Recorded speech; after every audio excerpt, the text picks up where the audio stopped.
Hello everyone, as always, welcome back to Specter, and you know the drill, I review video games, and today, we're talking about what's considered the favorite of the Mario Bros. Trilogy, Super Mario Bros. 3, the one that was revealed in the hit movie, The Wizard.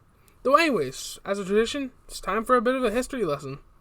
The Wizard, yeah, it's kind of crazy to think about, but let's go ahead and before talking about that, let's talk about the development of Mario 3, as it is a bit different from the last two games.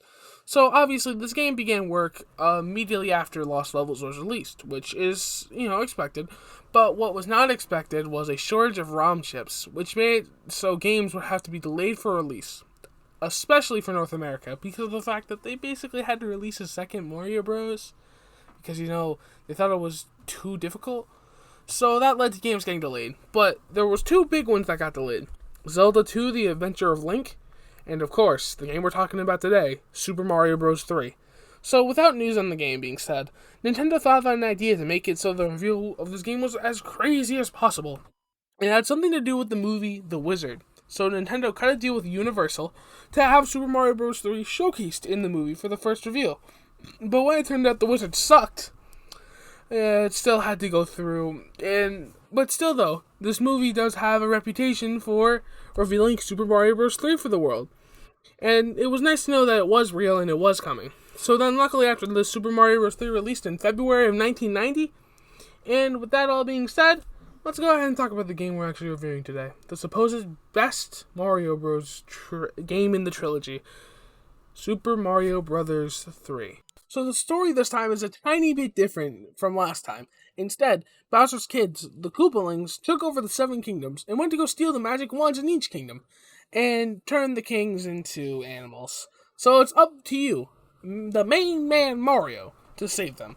But then after you save the Seventh Kingdom's king, you get a letter from Bowser saying that he kidnapped Peach. And then you do your normal Mario thing, bada bing, bada boom, you go defeat Bowser, save the princess, and that's all, folks. Again, very bare bones. But at least you're doing something more important than, nothing in each kingdom besides World 8. So, yeah, compared to Mario 1, 2, and Lost Levels, the story has improved a little bit. But anyways, that's enough for the plot. There's very little to speak about. Why don't we take a look at the actual gameplay of Super Mario Bros. 3? And like last time with Lost Levels, let's look back on my complaints of Mario Bros. 1, and let's see if it was fixed. Also Lost Levels, because Lost Levels had the same amount of complaints. And now let's go ahead and dial it back real quick. The graphics?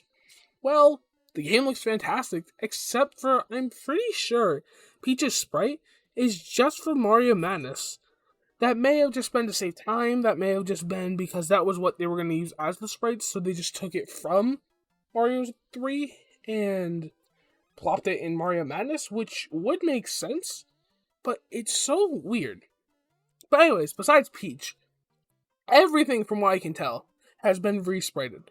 It all looks so much better from Mario Bros. 1, and I guess you could say Lost Levels as well, because they look almost the exact same.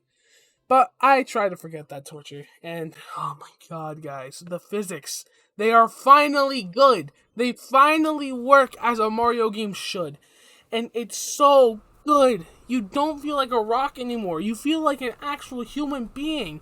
This is just like, we've made strides in physics in platformers apparently from 1985 to 1989 maybe? It's amazing. I love it. It's so good. Anyways, after that little tangent, let's go ahead and talk about the levels. We got another 8 worlds to talk about, but this time with, 90 levels? Jesus Christ, that's a lot. Way more than the 32 we got in the first two games and the 20 we got in Mario Madness. In fact, that's about as much as all those games combined. Jesus. Mario 3's brimming with content already. It's crazy. And not to mention, each world has its own theme. From World 1's grasslands, all the way to World 8 with Bowser's Army. Not to mention World 2's desert land, sliding around in World 6's Iceland, and going toe-to-toe with a Goomba Bowser size in World 4's Giant Land, as well as reaching for the stars in World 5's Skyland, going for a swim in World 3's Waterland, and how about you have a nice little brain aneurysm in World 7's Pipeland, all having something unique about them. Whether it may be new enemies, power-ups, landmarks, as stated before, each world gets its own Koopaling. We got Larry for World 1, Morton for World 2, Wendy for World 3, Iggy for World 4, Roy for World 5, Lemmy for World 6, and Ludwig von Koopa for World 7. And, of course, yeah, you don't fight the guy like 7 times before the final fight, unlike the other 2 Mario games so far. The ones with Bowser, I mean. And before this, you have to go through his children first, which is kind of weird, but besides that, and that doesn't matter. Let's go ahead and talk about the normal enemies you'll see in normal levels. Because besides fighting the Koopalings, you've got your Goombas, Koopas, Buzzy Beetles, Spiny, Cheep Cheeps, Lakitu, Piranha Plants, Lava Bubbles. Wait, those are enemies? I thought those were like obstacles. Hammer Bros, Dry Bones, Bullet Bills, as well as for the first time in the series, we got Boos, Bomb-Bombs, not including Super Mario Bros. 2 Mario Menace, because that's technically not a Mario game. The Hotfoots, or the Candles, the Nipper Plant, Boomerang Bros, Big Cheep Cheep, we'll talk about you later, you fuck. Gelectros, Little Jellyfish Guys, a Lavalos, Spike, Thwomp, yeah, Mario Classic, a Patooey, aka Piranha Plant's Neutral B and Smash, a Fire Snake, and the Chain Chomp, which, fun fact, the Chain Chomp was based off of a dog that Shigeru Miyamoto, the creator of Mario Bros., was attacked by as a kid. That's why it will randomly just lunge at Mario, and of course, jolting and then stopping, being tied to the pole in the ground, like a dog stuck to a line in the ground, or a dog stuck to a leash, which is pretty self-explanatory. So, anyways, each enemy has variations, like as I foreshadowed, the Goomba that's the size of Bowser.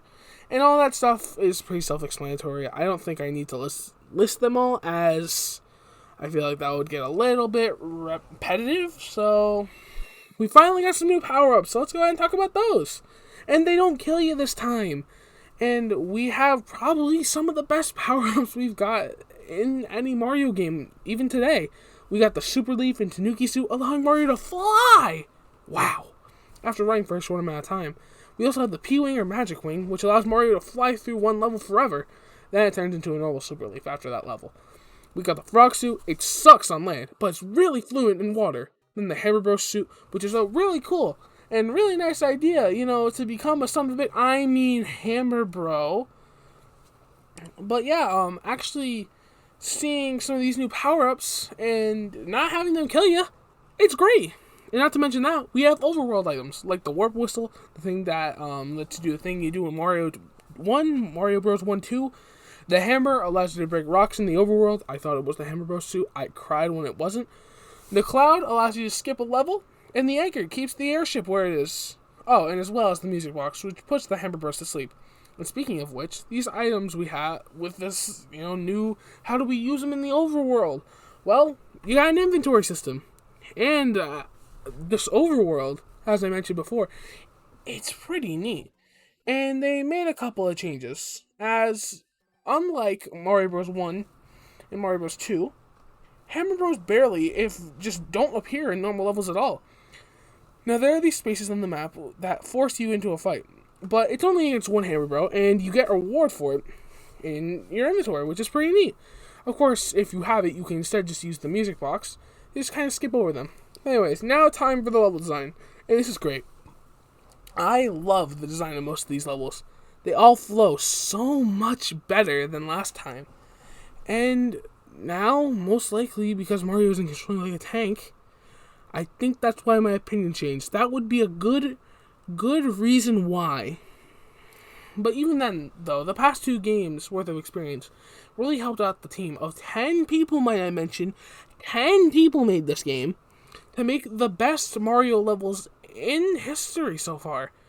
And then the music. Oh, man, the music is so good, guys. Ah, man. The overworld theme 1 and 2, the underground theme being remixed from Mario Bros. 1 and 2, sounding all fantastic. The world map, each overworld has its own theme. Though, the underwater theme, it's great, although underwater is still annoying. I hate it still. Though, I wouldn't say it's the worst part of the game. And the worst part of the game is the final world, I'd say. Because you get a bunch of auto-scrollers, which I don't need to explain to you how boring these things are. So wait for the screen, and this is what you have to deal with for almost every level in World 8, which sucks. And, of course, for the final level in every world, since you have to go in an airship and fight the Koopalings. And what sucks as well is that you have no idea what levels are going to be auto-scrollers. So when you're given a split path, and you take the one that's the auto-scroller, that sucks. You're sitting there just waiting. Though, to be fair, auto-scrolls happen on a very rare occasion, except for World 8. Man, this game was so good till the end. Though, I think auto-scrollers are there for a reason, and I don't think Nintendo has tried to hide it, because some of these levels are really, really short. Where it feels right as it starts, it ends. Which is really, really sad, because some of these levels are really fun. But just as they get going, they just stop. It's like I'm having fun for 5 seconds, and then right after that, the level ends. And I just want more of that, and I get a little bit more, but then it happens again and again. And I feel like this game ran into a thing I like to call the Sonic Color Syndrome. It's not, it hasn't first happened in Sonic Colors, but let me just explain. So, for Sonic Colors, a lot of people felt, and I felt this too, that the only reason why there were so many levels was so they could put it on the back of the box. And I feel like as well, that they just chopped up some levels and they took portions of them and they just put them as their own stage. All only being about maybe a minute long at most. Which really sucks because they really only had these 90 new levels just so they could put it on the box. Which, that's kind of annoying. A sad way to end this little retrospective here. But anyways, why don't we head to the end of this review? Should you play this game? I mean, I think it's pretty obvious, but yeah, let's see. Should you play this game, guys?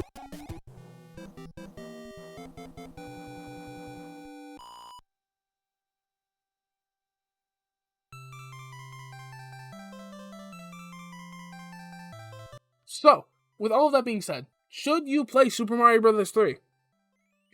Hell yes. Please, go play this. You're doing yourself an injustice not. It is an amazing game.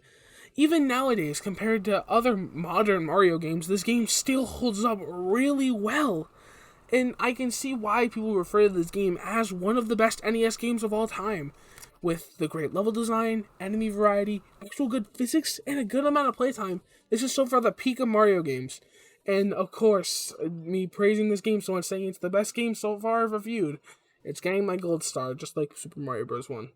But this time, not just because it's the first ever game of the Mario Bros.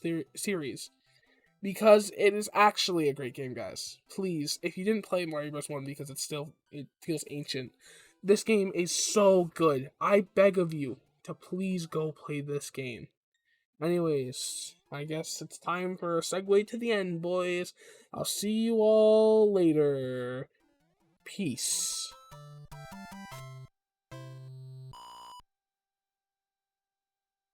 Hey everyone, it's me, Specter.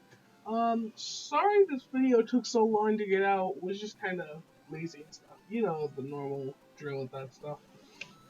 I'm gonna assume you do at least. But anyways, yeah, almost done with Mario Bros. We're at the final stop for now, Super Mario All Stars, and I'm building some high hopes for this game. I think it's gonna be pretty good. I think it's just gonna be new sprites with Mario World physics, I guess. That's the most I can expect, or am expecting. Yeah, I think next review is gonna be a bit positive. Maybe even less world and Mario managed to redeem themselves. Maybe all they need is good physics like Mario 3. Anyways, I'm not gonna ramble on for that long. Don't wanna waste your time. So, I'll be getting out your way. Hope you guys have a great night, and I'll see you all next time. Later, everyone.